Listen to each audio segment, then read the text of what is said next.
తెలంగాణలో కాంగ్రెస్ ప్రభుత్వం వచ్చిన తరువాత బీఆర్ఎస్ నుంచి 10 మంది ఎమ్మెల్యేలు కాంగ్రెస్ లో చేరారు. దీంతో వారి సభ్యత్వం రద్దు చేయాలి అని బీఆర్ఎస్ న్యాయ పోరాటానికి దిగింది. ఈ క్రమంలో సుప్రీం సైతం వారికి నోటీసులు ఇవ్వడానికి ఎంత సమయం కావాలి అంటూ స్పీకర్ను మందలించింది. ఈ క్రమంలో కీలక పరిణామం చోటు చేసుకుంది. తాజాగా పార్టీ ఫిరాయించిన ఎమ్మెల్యేలకు స్పీకర్ కార్యాలయం నుంచి నోటీసులు జారీ అయ్యాయి. సుప్రీంకోర్టు ఆదేశాల మేరకు ఈ నోటీసులు జారీ చేసినట్లుగా అసెంబ్లీ కార్యదర్శి తెలిపారు. బీఆర్ఎస్ నుంచి కాంగ్రెస్ లో చేరిన 10 మంది ఎమ్మెల్యేలకు అసెంబ్లీ కార్యదర్శి నోటీసులు జారీ చేశారు. పార్టీ ఫిరాయించడానికి దారితీసిన కారణాలకు లిఖితపూర్వక సమాధానం చెప్పాలి అని ఆ నోటీసుల్లో పేర్కొన్నారు.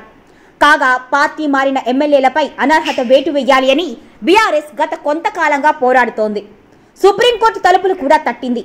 అంతేకాదు పార్టీ ఫిరాయించిన ఎమ్మెల్యేలపై 4 నెలల్లో చర్యలు తీసుకోవాలి అని గతంలోనే తెలంగాణ హైకోర్టు ఆదేశించింది. అయినప్పటికీ స్పీకర్ ఎలాంటి నిర్ణయం తీసుకోకపోవడంతో పాటు కనీస సమాధానం కూడా ఇవ్వకపోవడంతో బీఆర్ఎస్ పార్టీ సుప్రీంకోర్టును ఆశ్రయించింది. మొన్నటి అసెంబ్లీ ఎన్నికల్లో కాంగ్రెస్ అత్యధిక సీట్లు గెలిచి ప్రభుత్వాన్ని ఏర్పాటు చేసింది. బీఆర్ఎస్ 38 స్థానాల్లో విజయం సాధించి ప్రతిపక్షానికి పరిమితమైంది. అయితే బీఆర్ఎస్ ఓటమితో పార్టీ నుంచి గెలిచిన 10 మంది ఎమ్మెల్యేలు కాంగ్రెస్ పార్టీలో చేరారు. వీరిపై అనర్హత వేటు వేయాలి అంటూ ఇప్పటికే బీఆర్ఎస్ పార్టీ హైకోర్టులో పిటిషన్ వేసింది. దీంతో 4 నెలల్లో వారిపై చర్యలు తీసుకోవాలి అని హైకోర్టు ఆదేశించింది. అయినా ఈ వ్యవహారం ముందుకు కదలలేదు. దీంతో బీఆర్ఎస్ పార్టీ సుప్రీంలో పిటిషన్ వేసింది. మొదట తెల్లం వెంకట్రావు, కడియం శ్రీహరి, దానం నాగేందర్పై అనర్హత వేటు వేయాలి అని బీఆర్ఎస్ పిటిషన్ వేసింది. ఆ తరువాత మరో 7 కూడా ఈ పార్టీ మారడంతో పాటు వారిపై కూడా వేటు వేయాలి అని సుప్రీంకోర్టును ఆశ్రయించింది బీఆర్ఎస్. ఈ క్రమంలోనే స్పీకర్ను ఉద్దేశించి సీరియస్ అయింది కోర్టు.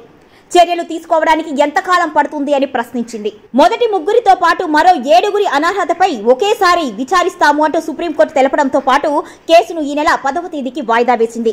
ఇదిలా ఉండగానే పార్టీ మారిన ఎమ్మెల్యేలపై అనర్హత వేటు వేయాలి అని స్పీకర్ను కూడా కోరింది బీఆర్ఎస్ పార్టీ. దీనిపై స్పందించిన స్పీకర్ పార్టీ ఫిరాయించిన ఎమ్మెల్యేలకు నోటీసులు ఇచ్చారు. లిఖిత పూర్వకంగా సమాధానాలు చెప్పాలి అంటూ నోటీసుల్లో పేర్కొన్నారు. స్పీకర్ జారీ చేసిన నోటీసులపై ఎమ్మెల్యేలు ఏ విధంగా స్పందిస్తారో వేచి చూడాలి మరి.